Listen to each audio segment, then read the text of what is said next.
Eu já aproveito e emendo aqui com o nosso entrevistado, para que a gente possa compreender a tecnicidade da coisa. Na prática, quais são as alternativas, então, para o ex-presidente da República na Justiça? A gente está falando de um rito que é habitual. Estamos no momento desses embargos de declaração. Aí tem outro juridiquês que pode vir na sequência, os embargos infringentes. Na vida real, quais são as possibilidades? A gente conversa com o Gustavo Sampaio, professor de Direito Constitucional da Universidade Federal Fluminense. Professor, obrigada demais, hein? Pela gentileza. Espero que o senhor esteja aí acompanhado de um cafezinho também, um chazinho, porque aqui do estúdio a gente passa as 3 horas de jornal acompanhada da nossa energia aqui de um cafezinho, e não só o cafezinho, mas das notícias. Professor, quais são as possibilidades? De acordo com aquilo que a gente já é habituado a ver no Supremo Tribunal Federal, esse momento de embargos de declaração, ele costuma trazer alguma grande reviravolta, uma grande mudança? Bem-vindo, hein? Bom dia. Nenhuma mudança. Bom dia, Elisa, bom dia, Clarissa, Isabel e a todas e a todos que nos acompanham. Nenhuma mudança, Elisa, porque os embargos de declaração, eles não têm finalidade modificativa, segundo a lei processual. Vocês já explicaram muito bem. Os embargos de declaração constituem um recurso admitido pela legislação, tanto processual civil quanto processual penal, para casos em que a decisão judicial, Elisa, se tornou uma decisão confusa na sua fundamentação, pouco clara, uma decisão com pontos de obscuridade ou, eventualmente, com lacunas de fundamentação, de justificativa, lacunas a colmatar. Então, neste caso, aí sim, a parte pode opor os embargos de declaração, pedindo ao órgão judicial que preste aqueles esclarecimentos. O que pode acontecer, Elisa, para não dizer que não falei de todas as possibilidades, é de em sede excepcionalíssima, mas aí eu pus no superlativo intencionalmente, excepcionalíssima, acontecerem os chamados efeitos infringentes nos embargos de declaração. O que é isso? Quando o órgão judicial percebe que realmente cometeu um gravíssimo erro no julgamento e muda o teor da decisão nos embargos declaratórios. Mas isso acontece em raríssimos casos, de maneira que, a priori, esses embargos se destinam apenas que a decisão seja mais bem esclarecida, elucidada. Se os embargos forem acolhidos, o que a Corte fará? Prestará os tais esclarecimentos. Mas se os embargos não forem acolhidos, é porque a Corte terá dito: não há nada a esclarecer, a decisão está suficientemente clara, a decisão está suficientemente transparente, então fica tudo do jeito que está. Então, os embargos de declaração, eles não têm efeito de modificar as coisas, mas, para concluir, tem um papel muito importante. Eles suspendem o prazo de outros recursos. Como nós estamos falando de uma matéria de instância única, que começa no Supremo Tribunal Federal e termina no Supremo Tribunal, mesmo porque, Elisa, não existe nenhum tribunal acima da Suprema Corte, o que será cogitável são os embargos infringentes, que poderão ser apresentados daqui a pouco, mas que vocês disseram muitíssimo bem, eles só são oponíveis quando existir uma dissidência qualificada, que na turma se constitui de 2 votos. E nós só tivemos um voto divergente, o voto do ministro Luiz Fux. Então, em termos de probabilidade, a chance próxima de 0 de haver qualquer modificação no teor do julgado. Clarissa. Muito bom dia, professor. Obrigada pela participação aqui no Live CNN. Eu gostaria ainda de aprofundar um pouco essa questão do juridiquês, olhando para a estratégia das defesas. A partir do momento em que a gente tem muito pouca expectativa de mudança do cenário por conta dos perfis de embargos que a gente tem disponíveis, como o senhor estava pontuando, para que serve as defesas apresentarem essas manifestações tão intensas relacionadas ao mérito? É um movimento mais político ou no futuro a gente pode eventualmente ter alguma mudança de entendimento? Eu pergunto especificamente sobre os embargos infringentes. Existe uma janela para o Supremo Tribunal Federal mudar o seu entendimento sobre os embargos infringentes e decidir que um voto divergente é suficiente? Essa janela existe porque tem alguns especialistas que diziam, olha, só se o Supremo mudar o entendimento anterior em relação a esse assunto. Essa janela, no seu entendimento, ela é válida? É uma janela que existe sim, Clarissa, mas uma janela fechada, ela terá que ser aberta. Por quê? Porque não há uma posição consolidada do Supremo Tribunal Federal sobre essa questão dos embargos infringentes exigirem 2 votos de divergência na turma. Existe um posicionamento do Supremo Tribunal Federal. Mas qual é o ponto que nutre uma expectativa de mudança por parte da defesa?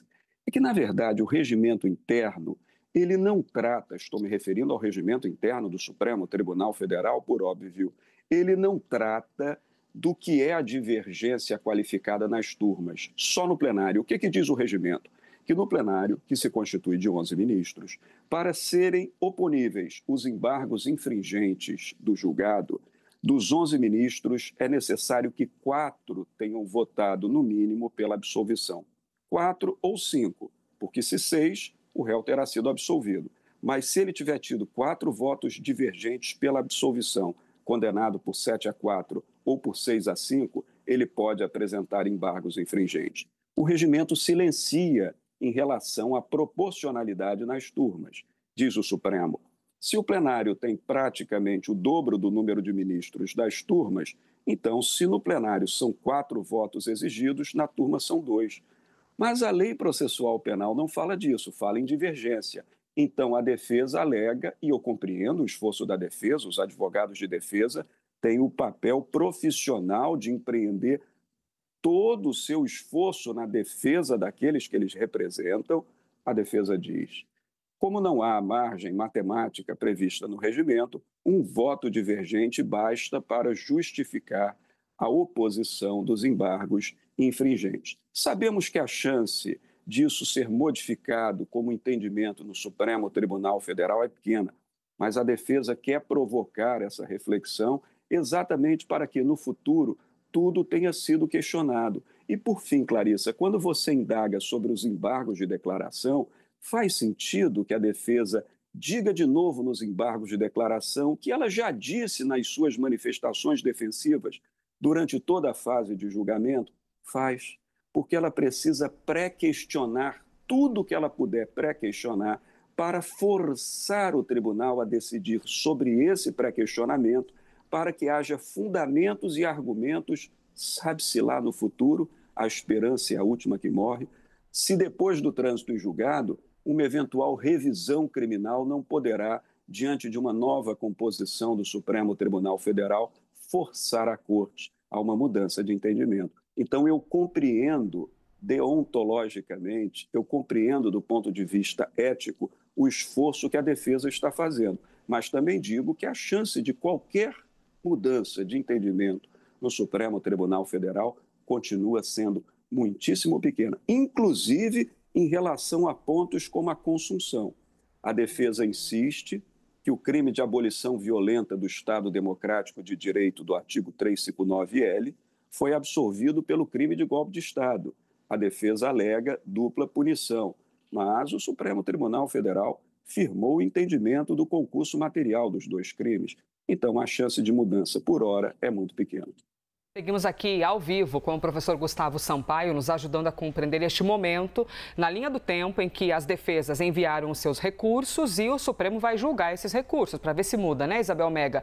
Algo no quesito da condenação, mas o professor já adiantou que é raríssimo ver alguma mudança nesta etapa do processo. Bel? Olha, eu preciso confessar para vocês que eu tive um spoiler dessa fala do professor Gustavo ontem à noite, quando a gente conversava. Maravilhosa. E eu contava com a tecla SAP dele aqui também. Fica aqui todo o crédito, que ele sempre traz ajudas muito valiosas para a gente. Professor, bom dia. Obrigada por estar aqui com a gente mais uma vez. Eu queria puxar o assunto Fux, que a gente viu a defesa do ex-presidente Jair Bolsonaro se baseando bastante na divergência do ministro Luiz Fux, e uma apuração já avançada que a gente tem da nossa equipe de judiciário aqui da CNN é que o ministro Luiz Fux não deve participar dessa análise dos embargos de declaração. Isso também pode abrir margem para futuras contestações das defesas na avaliação do senhor, já que eles se fiavam tanto no próprio voto do ministro Luiz Fux? Isabel, mais uma vez, bom dia a você também. E aí nós vemos como essas provocações, como embargos de declaração, embargos infringentes, mesmo quando não cabíveis, como com chance pequena, elas servem para o futuro. O voto de Fux, a priori, nada teria mudado matematicamente. Ser condenado por 4-1 ou 5-0 é ser condenado sem direito a recurso. Mas veja como o voto de Fux está sendo usado para muitos fins, até políticos. Então, essa saída de Fux da primeira turma, ela é um problema, sim. Ela é politicamente calculada, evidentemente que tudo isso tem que ser analisado sob o prisma da política, não apenas o prisma do direito, mas o próprio ministro Luiz Fux chegou a dizer que ele está de mudança para a segunda turma, mas conservando muitas relatorias ou muitos julgamentos aos quais terá ficado vinculado na primeira turma. Então, a priori, ele poderia julgar por vinculação os embargos de declaração.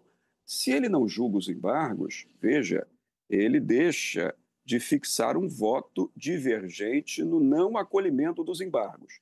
Mas, Isabel, do ponto de vista jurídico-processual, não faz diferença, porque nesse momento de embargos de declaração, embargos que, como dito aqui, não têm efeito de modificar o teor do julgado, o que a turma vai dizer é se acolhe os embargos de declaração ou se não os acolhe. E como terá certamente essa peça 4 votos pela negação, o voto de Luiz Fux não seria um voto do ponto de vista eficacial válido para se avolumar esforço para a defesa do ex-presidente Jair Bolsonaro. Simplesmente ele diria: os embargos de declaração são cabíveis, possivelmente, não sabemos. Os outros ministros poderiam firmar pelo não cabimento dos embargos e os embargos não seriam, portanto, levados em conta para fim de esclarecimento dessa decisão judicial. Isabel, essa mudança do ministro Luiz Fux para a segunda turma, ela traz uma série de reflexões, porque nós sabemos que tudo envolve estratégia política. Ele, na primeira turma, seria apenas um voto dissidente. E se o Supremo fixa e mantém o entendimento de que os embargos infringentes exigem 2 votos dissidentes, a posição de Fux na primeira turma nunca mudaria nada. Já a participação dele na segunda turma muda tudo, porque enquanto a segunda turma tem Nunes Marques e André Mendonça, numa divergência mais afinada com os posicionamentos do ex-presidente Bolsonaro, derrotados pelos outros 3 ministros, Fux, ocupando a cadeira de Luiz Roberto Barroso, passa a forjar uma maioria com André Mendonça e Nunes Marques, mudando a jurisprudência, possivelmente, da segunda turma do Supremo Tribunal Federal, em razão das posições que o ministro Luiz Fux tem assumido publicamente em matéria de interpretação da lei penal e da lei processual penal, criando uma mudança de cenário, pelo menos na segunda turma do Supremo Tribunal Federal, embora muita coisa termine no plenário, e no plenário todos estão juntos na composição dos 11 ministros. Isabel. Professor Gustavo Sampaio, professor de Direito Constitucional na Universidade Federal Fluminense. Professor, muito obrigada por ser a nossa tecla SAP aqui, em nosso Google dos assuntos jurídicos. Obrigada demais, hein? É sempre uma alegria conversar com vocês, Elisa, Clarissa, Isabel. Bom jornal, bom trabalho.